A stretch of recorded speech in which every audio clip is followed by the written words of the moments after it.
오늘 아침 하나님께서 우리에게 주시는 말씀은 로마서 4장 23절로 25절까지의 말씀입니다. 로마서 4장 23절로 25절 말씀, 우리 한 마음으로 주님의 말씀 봉독합니다. 저에게 의로 여기셨다 기록된 것은 아브라함만 위한 것이 아니요 의로 여기심을 받을 우리도 위함이니 곧 예수 우리 주를 죽은 자 가운데서 살리신 이를 믿는 자니라. 예수는 우리의 범죄함을 위하여 내어줌이 되고 또한 우리를 의롭다 하심을 위하여 살아나셨느니라. 아멘. 저는 오늘 본문 말씀 로마서 4장 23절로 25절 말씀을 통해서 예수님의 복음은 우리의 기쁨이다 라는 제목으로 주의 말씀을 선포하도록 하겠습니다. 초대교회로부터 오랫동안 있어왔던 아주 중요한 말이 있습니다. 라틴어로 프로 노비스라는 말입니다. 이 프로 노비스라는 말은 우리를 위하여 라는 그런 의미를 가지고 있습니다. 하나님이 우리를 위하신다. 그래서 프로 노비스 하면 사람들이 아하, 우리를 위하시는 하나님 하는 그러한 신앙의 고백을 가지고 있었습니다. 하나님께서 우리를 위하시는 최고의 증평, 정말 변치 않는 그의 사랑의 최고의 모습은 무엇이냐? 그것은 아들을 우리를 위해서 내어주신 겁니다. 그러니까 그냥 내어주신 게 아니라 그의 목숨을, 그의 모든 것을 다 우리에게 내어주신 것입니다. 오늘 우리가 읽은 이 본문 말씀을 보면 하나님에 대한 신뢰의 믿음이 어떻게 우리에게 효력을 주는가를 정확하게 증거해 주고 있습니다. 사랑하는 성도 여러분, 아무리 좋은 게 있어요. 그래도 그 실제적인 효력이 없어도 문제지만은 그 효력 자체가 우리에게 미치지 못하면 그건 무용한 것이 되고 맙니다. 예컨대 누가 정말 훌륭한 일을 해서 많은 사람들에게 칭찬받을 만한 상황이 됐습니다. 근데 그것이 나랑 뭐 상관이 있어야지 상관이 없으면 아무 의미가 없는 것 아니겠습니까? 우리말에 그림의 떡이라는 말이 있지요. 그건 뭐 떡은 떡이고 참 맛있어 보이기는 하지만 그 내 배를 채울 수 있는 또 내 입맛을 기쁘게 해줄 수 있는 그런 영향력이 없는 거죠. 그러나 아들을 아낌없이 우리를 위하여 보내주신 하나님, 그 하나님의 사랑은 우리에게 확실한 효력과 능력을 보여줍니다. 오늘 23절의 시작은 이렇게 됩니다. 저에게 의로 여기셨다 기록된 것은 저는 아브라함을 얘기하는 것이고 특별히 아브라함에 있어서 창세기 15장 사건을 언급합니다.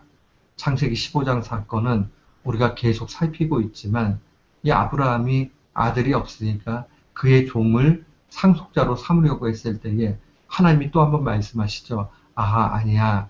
내가 너를 통해서 아들 주겠다라고 그렇게 약속해 주십니다. 믿음의 조상이었던 아브라함이 이 하나님을 믿고 나니까 그것으로 인해서 의로움을 얻게 되었고 그 의로움은 아브라함만 위한 게 아니라 의로 여기심을 받을 우리를 위함이다 라고 그렇게 증거합니다. 창세기 15장 사건을 면밀히 살펴보면 아브라함이 의로움을 얻게 된 것은 그 근거가 확실합니다. 그 근거는 한마디로 하나님의 약속을 믿은 것입니다.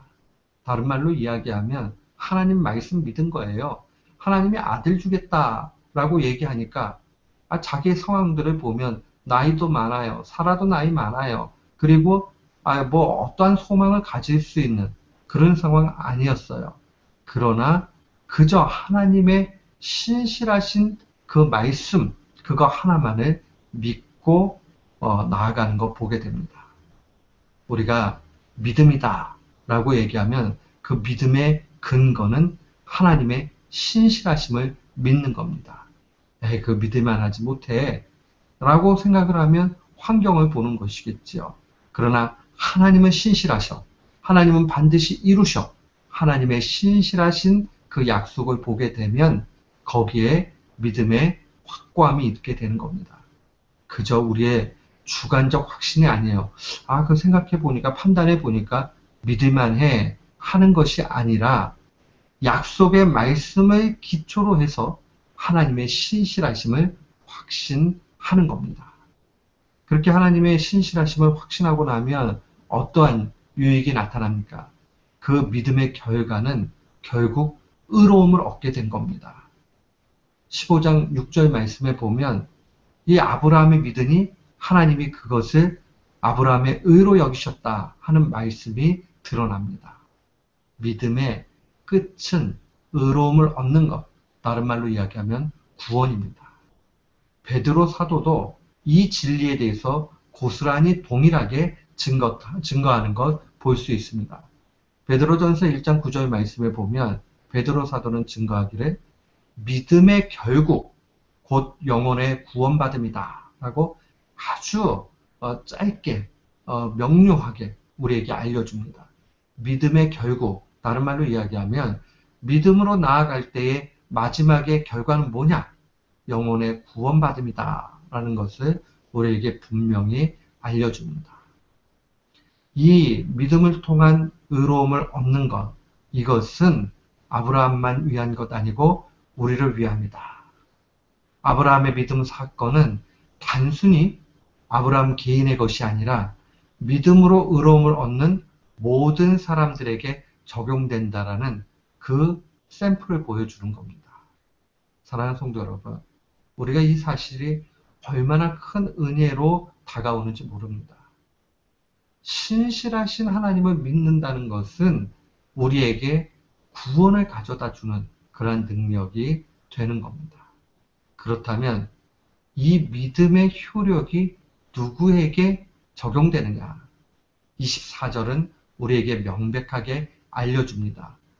믿음으로 의로움을 얻는 그 신자에게 결국 이 효력이 오게 되는데, 이 믿음으로 의로움을 얻는 신자를 구체적으로 24절에는 주 예수 그리스도를 죽은 가운데서 살리신 그 하나님에 대한 신뢰, 그게 결국 우리에게 구원을 가져다 준다 하는 것을 명백하게 보여줍니다. 믿음을 특별히 복음 사건, 주 예수 그리스도의 죽으심과 부활과 연결해서 설명합니다. 그러니까 복음과 믿음은 별개의 것이 아니에요. 우리가 믿는다라고 얘기하면 복음을 구체적으로 믿는 겁니다. 복음이 무엇입니까? 그것은 예수 그리스도에 관한 것이고 그 예수 그리스도에 관한 모든 것을 요약하면 단 한 가지, 복음 사건입니다. 예수 그리스도의 죽으심과 부활. 이 죽으심과 부활을 믿게 될 때에 우리는 그 상황 속에서 모든 의를 회복하게 되는 겁니다. 25절에 보니까 우리의 범죄를 위하여 내어주신 그리스도를 증거합니다. 죽음에게 내어주신 거죠. 하나님의 크신 사랑이. 왜요?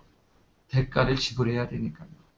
그 대가를 지불하신 것을 성경적인 언어로는 대속하셨다라고 그렇게 증거합니다. 영어로는 redeemer 이렇게 이야기하지요.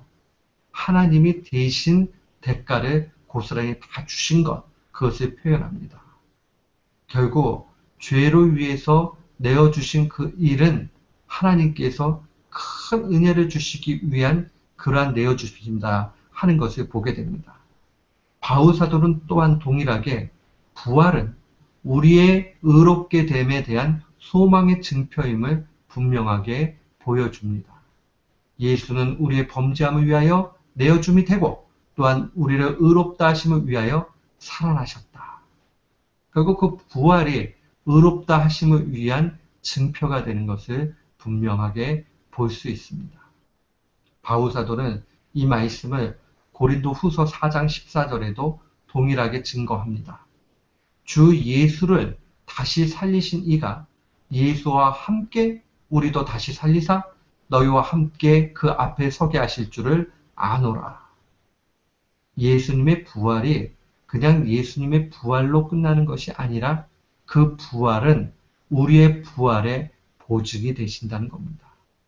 예수님께서 죽음 권세를 다 깨고 이기신 것이 그 부활의 승리가 곧 우리의 승리가 된다는 것을 알려줍니다. 옛날 전쟁에도 그러잖아요. 대장의 목을 베우면 그러면 그 전쟁 이긴 겁니다. 예수 그리스도께서 승리하셨기 때문에 그를 믿는 모든 사람들은 십자가의 군사가 되어서 예수 그리스도로 말미암아 승리의 군사가 되는 겁니다. 최고의 기쁨이 거기에 있는 겁니다. 우리는 이 사실을 놓치지 말아야 됩니다.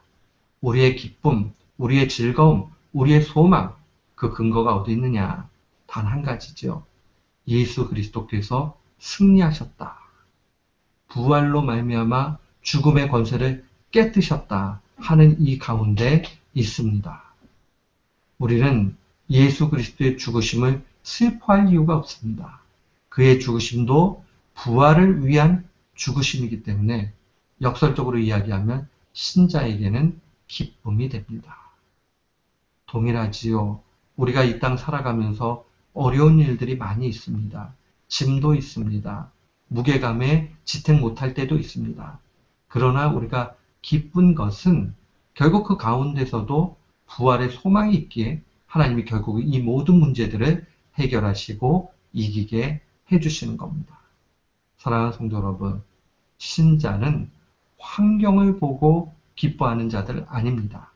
하나님의 능력을 바라보고 그의 신실하심을 보고 또한 예수 그리스도를 통해서 부활의 그 보증을 보여주신 그것을 바라보고 기뻐하는 겁니다.